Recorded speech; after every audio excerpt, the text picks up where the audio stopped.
사도신경으로 우리의 신앙을 고백하겠습니다. 나는 전능하신 아버지 하나님, 천지의 창조주를 믿습니다. 나는 그의 유일하신 아들, 우리 주 예수 그리스도를 믿습니다.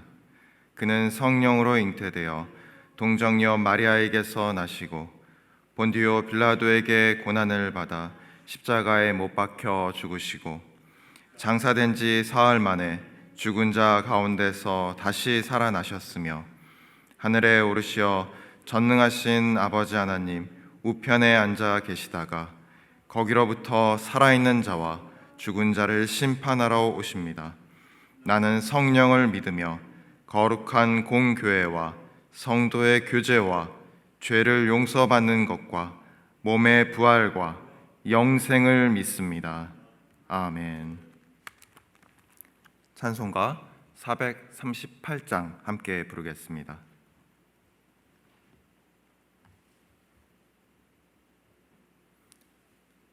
찬송가 438장입니다.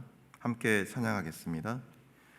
내 영혼이 은총 입어 중한 죄지 벗고 보니 슬픔 많은 이 세상도 천국으로 화도다. 할렐루야 찬양하세. 내 모든 죄 사함받고 주 예수와 동행하니 그 어디나 하늘나라. 주의 얼굴 뵙기 전에 멀리 뵈던 하늘나라 내 맘속에 이루어지니 날로 날로 가깝도다. 할렐루야 찬양하세. 내 모든 죄 사함받고 주 예수와 동행하니 그 어디나 하늘나라.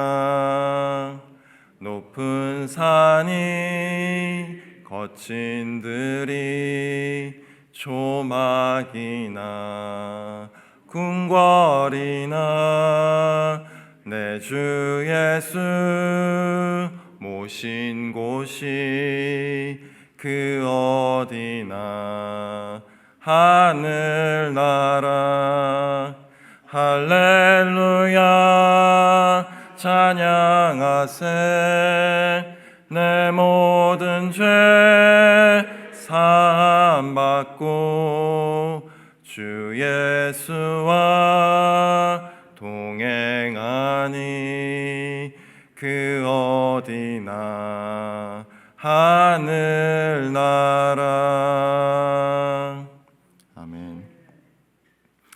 이 시간 우리에게 주시는 하나님의 말씀은 마태복음 22장 34절에서 40절입니다.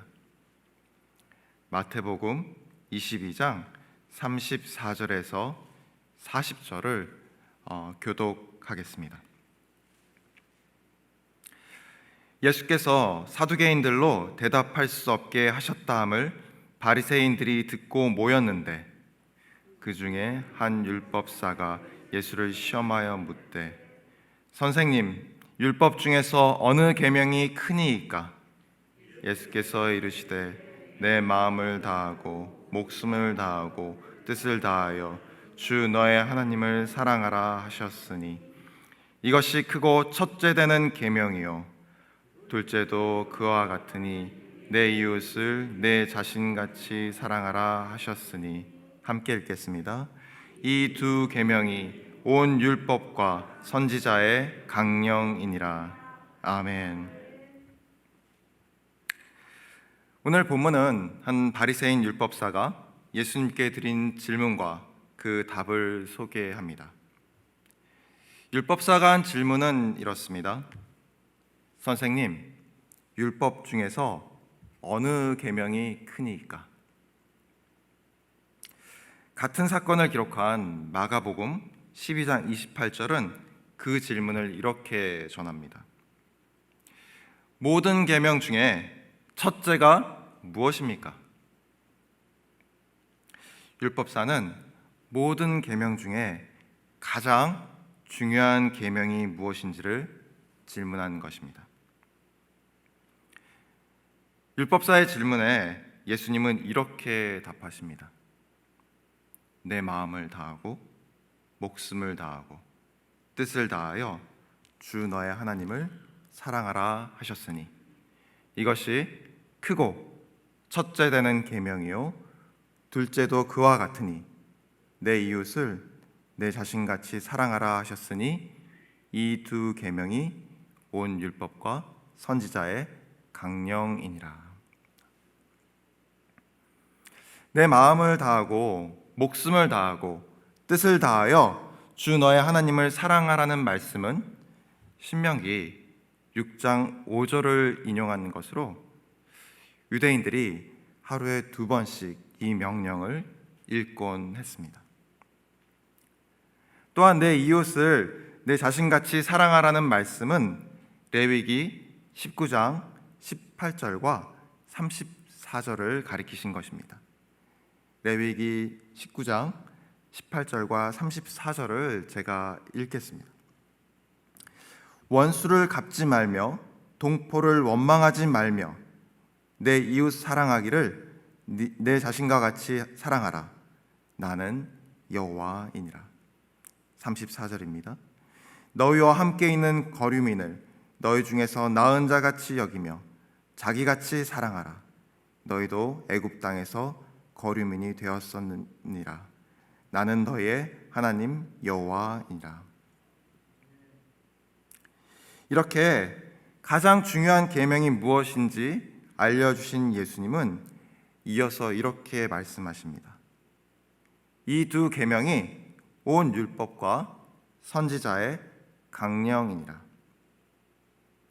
여기서 율법과 선지자라는 말은 구약 성경을 말합니다.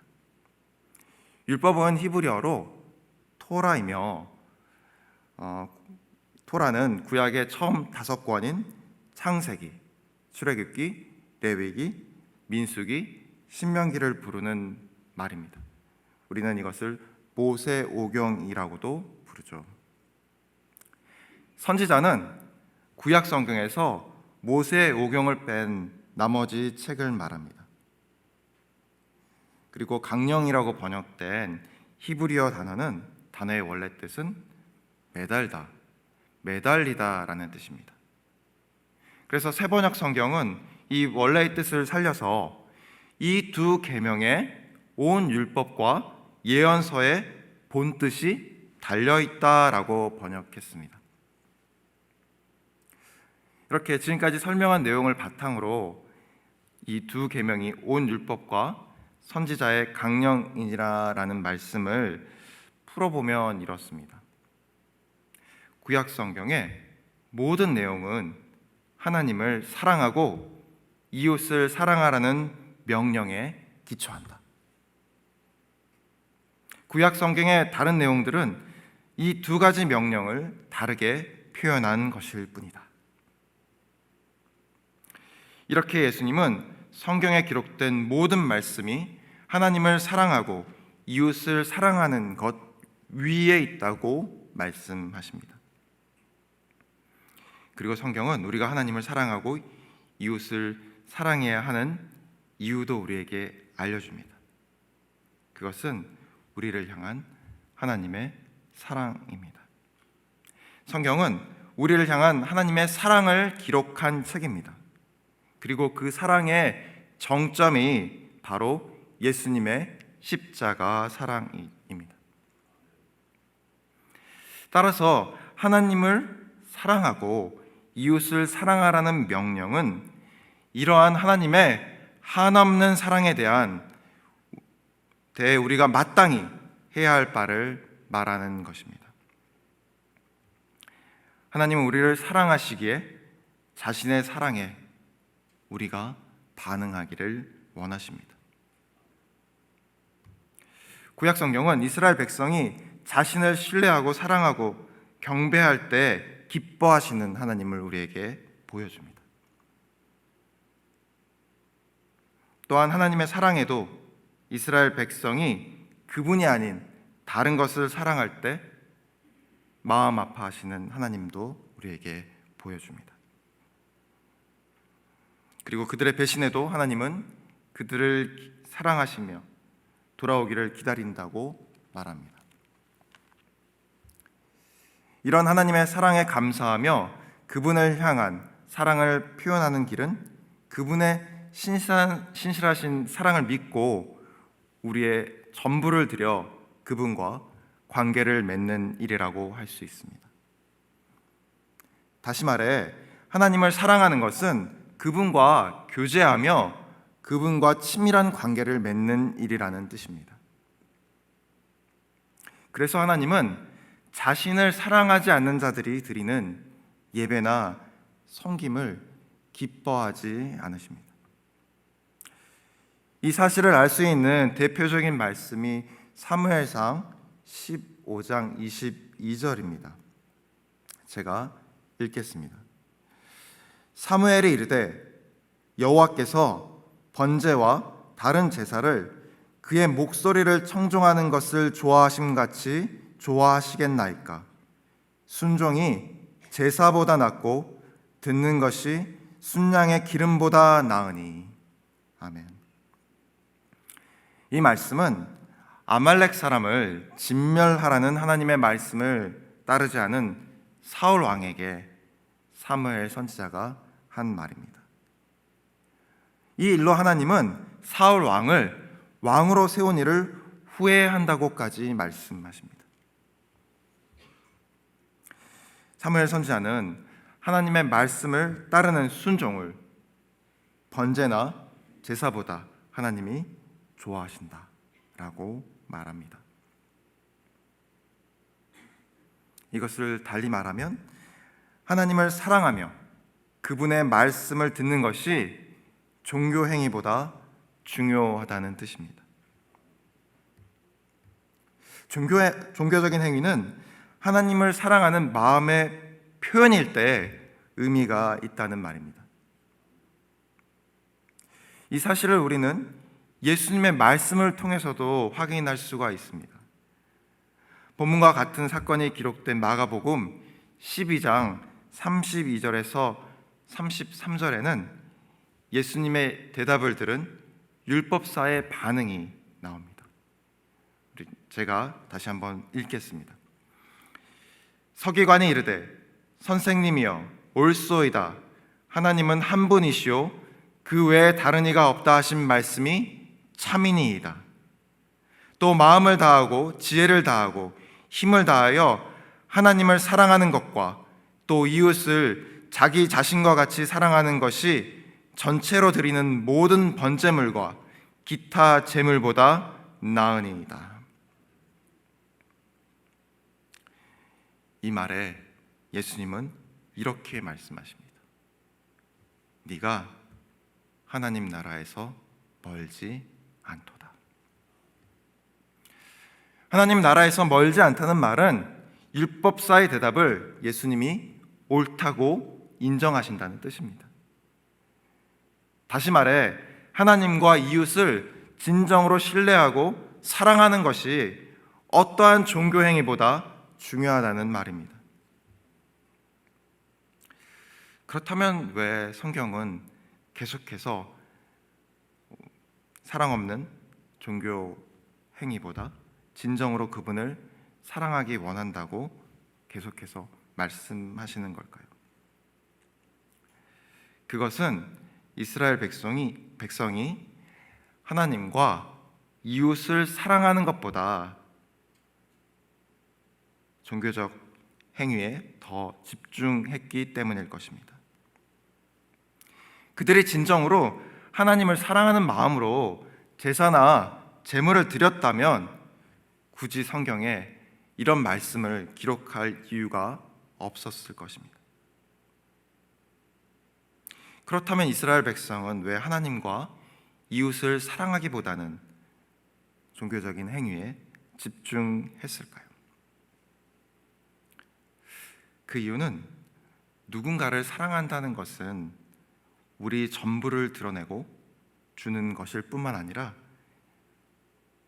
이례적인 사건이 아닌 계속해야 하는 일이기 때문입니다. 진정한 사랑은 우리 전부를 주는 것임을 오늘 본문은 또한 이렇게 우리에게 알려주고 있죠. 내 마음을 다하고 목숨을 다하고 뜻을 다하여. 이 말은 곧 우리 존재의 전부를 들여 그분을 사랑하라는 말입니다. 그러나 우리는 이렇게 사랑하지 못합니다. 그런 사랑을 우리는 드라마에서나 보게 됩니다. 아름다운 남녀 주인공이 자기를 희생하며 뜨겁게 사랑하는 모습을 보면서 감동하는 이유도 우리는 그런 사랑을 꿈꾸지만 그렇게 사랑할 수 없기 때문일 것입니다. 이것이 이스라엘 백성의 모습입니다. 호세아 선지자는 이 모습을 또한 이렇게 지적합니다. 호세아서 6장 6절 말씀입니다. 나는 인애를 원하고 제사를 원하지 아니하며 번제보다 하나님 아는 것을 원하노라. 이스라엘 백성이 하나님을 사랑하는 일보다 제사와 번제에만 열심이라는 사실을 호세아서 6장 6절은 우리에게 간접적으로 이야기하고 있습니다. 그리고 이것이 하나님을 사랑하는 일에 실패한 이스라엘의 모습을 기록한 것이라면 이웃 사랑하기에 실패하는 모습은 미가서에 기록되어 있습니다. 미가서 6장 6절에서 8절 말씀도 함께 보도록 하겠습니다. 내가 무엇을 가지고 여호와 앞에 나아가며 높으신 하나님께 경배할까? 내가 번제물로 일련된 송아지를 가지고 그 앞에 나아갈까? 여호와께서 천천의 순양이나 만만의 강물 같은 기름을 기뻐하실까? 내 허물을 위하여 내 마다들을 내 영혼의 죄를 위하여 죄로 말미암아 내 몸에 열매를 드릴까? 사람아, 주께서 선한 것이 무엇임을 내게 보이셨나니 여호와께서 내게 구하시는 것은 오직 정의를 행하며 인자를 사랑하며 겸손하게 내 하나님과 함께 행하는 것이 아니냐. 아멘. 미가 선지자는 수천 마리의 양이나 강줄기를 채울 만큼의 기름보다 정의를 행하며 인자를 사랑하며 겸손하게 하나님과 함께 행하는 것을 하나님이 기뻐하신다고 합니다. 이 말은 이스라엘 백성이 이웃에게 정의를 행하며 그들을 사랑하며 겸손하게 하나님과 함께 행하는 것보다 제사와 번제물에만 관심을 두고 있음을 우리에게 알려주고 있습니다. 그런데 이런 모습은 사실 이스라엘 백성에게만 해당하지 않습니다. 우리도 그들과 다르지 않습니다. 우리는 우리 전부를 들여 그분을 사랑하라는 명령을 따르지 못합니다. 그래서 우리도 이스라엘 백성처럼 그분을 사랑하는 일보다는 종교적인 행위에 매달릴 때가 많습니다. 하나님을 사랑하는 일을 몇 가지 눈에 보이는 행위로 한정합니다. 그리고 그것만 하면 그리스도인이라고 여기자고 말합니다. 때로 그것이 하나님을 향한 사랑에 기초하지 않았을지라도 말이죠. 그렇게 우리 전부를 드려야 하는 사랑을 우리 마음대로 몇 가지로 제한합니다. 그리고 이런 종교 행위를 뭉뚱그려서 교회 다닌다는 말로 표현하곤 합니다. 교회 다닌다는 말에는 주일에 예배 드리는 것, 헌금 드리는 것, 성가대로 섬기는 것, 교회 학교 교사로 봉사하는 것, 성경 읽는 것, 기도하는 것 등이 포함될 것입니다. 이런 것 중 몇 개만 하면 자신을 그리스도인이라고 여기고 안심합니다.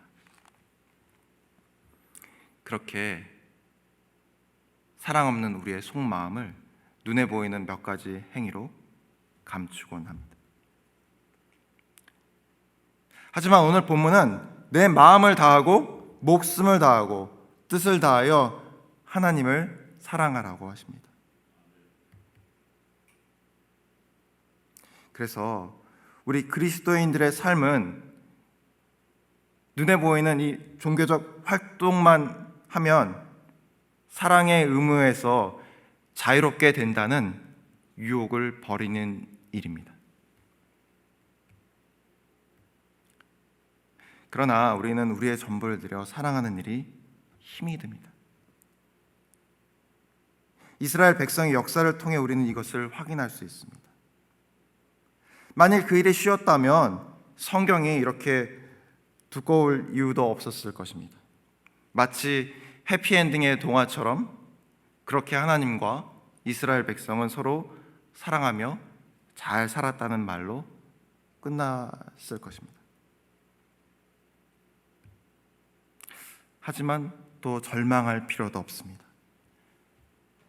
만약 하나님이 아무리 사랑해도 반응 없는 우리를 바로 포기하셨다면 또한 성경이 이렇게 두꺼울 이유도 없었을 것입니다. 우리의 실패와 배신에도 하나님은 우리를 향한 사랑을 포기하지 않으십니다. 왜냐하면 하나님은 사랑이시기 때문입니다. 제가 좋아하는 CCM이 있습니다. 제목은 Arms Wide Open이라는 제목입니다. 이 찬양의 가사를 번역하면 이렇습니다. 나는 물었습니다. 사랑이 무엇일까요? 한때는 사랑이 로맨스 같은 거라 믿었습니다. 또 사랑은 운이 좋고 아름다운 사람을 위한 것이라 여길 때도 있었습니다. 또한 사랑은 찰나의 희열 같은 거라 믿기도 했죠. 그러던 어느 날이었습니다. 나는 나무에 달려 나를 보고 계신 그분을 보았습니다. 큰 고통 가운데서도 그분은 나를 바라보고 계셨습니다. 아름다운 눈망울로 말이죠. 그분은 양팔을 활짝 벌리고 자신의 심장을 드러낸 채 피 흘리셨습니다. 그 순간 저는 사랑이 무엇인지를 깨달았습니다. 나무에 달린 그분이 바로 사랑이셨습니다. 사랑 그 자체가 저를 바라보고 계셨습니다. 이 방금 소개한 가사 중에서 제가 특별히 좋아하는 가사는 심장을 드러낸 채라는 가사입니다. 사랑한다는 것은 마음을 주는 것입니다. 자기 마음을 다른 사람에게 드러내는 것입니다. 나의 가장 연약함까지 드러내는 것, 그것이 사랑입니다. 그런데 연약함을 드러내는 일은 어렵습니다. 그렇게 그것이 연약한 만큼 상처 또한 받기 쉬워서 그렇습니다. 상처받을까 두려워 우리는 다른 사람을 사랑하지 못합니다. 그런데 방금 살펴본 그 가사에서 예수님은 우리에게 자신의 전부를 주시려고 가장 연약한 심장을 드러내셨다라고 말합니다. 우리가 배신할 것을, 그리고 상처받을 것을 아시면서도 말이죠. 사랑하는 성도 여러분, 주님은 우리가 주님을 사랑하지 않을 것을 아시면서도 우리를 향한 사랑을 멈추지 않으셨습니다. 성경은 계속해서 우리에게 이 사실을 증언합니다. 그리고 그 신실한 사랑, 절대 멈추지 않는 사랑에 우리도 그분을 사랑하라고 초대합니다. 두렵고 떨리지만 종교적 활동 뒤에 숨지 말고 우리 전부를 그분께 드리길 그분은 원하십니다. 주님의 이 초대에 응함으로 그분의 사랑을 더 깊게 맛보아 알게 되시길 주님의 이름으로 축원합니다. 기도하겠습니다. 사랑의 하나님 아버지, 오늘 말씀을 통해 성도의 삶은 우리가 정한 몇 가지 종교적 활동만 하면 사랑의 의무에서 자유로울 수 있다는 유혹을 버리는 일임을 알게 하시니 감사합니다. 우리의 전부, 특별히 우리의 연약함을 주님께 내어드리는 일이 두렵고 떨리지만 우리를 향한 주님의 그 멈추지 않는 사랑에 의지하여 주님을 사랑하는 그 일을 시작하려 합니다. 우리가 그 힘든 싸움을 할 때 주님께서 은혜를 더하여 주시고 진정으로 사랑하는 자만이 경험할 수 있는 기쁨과 평안을 누리게 하옵소서. 이 모든 말씀 우리 주 예수 그리스도의 이름으로 기도드리옵나이다. 아멘. 하늘에 계신 우리 아버지, 아버지의 이름을 거룩하게 하시며 아버지의 나라가 오게 하시며 아버지의 뜻이 하늘에서와 같이 땅에서도 이루어지게 하소서. 오늘 우리에게 일용할 양식을 주시고 우리가 우리에게 잘못한 사람을 용서하여 준 것 같이 우리 죄를 용서하여 주시고 우리를 시험에 빠지지 않게 하시고 악에서 구하소서. 나라와 권능과 영광이 영원히 아버지의 것입니다. 아멘.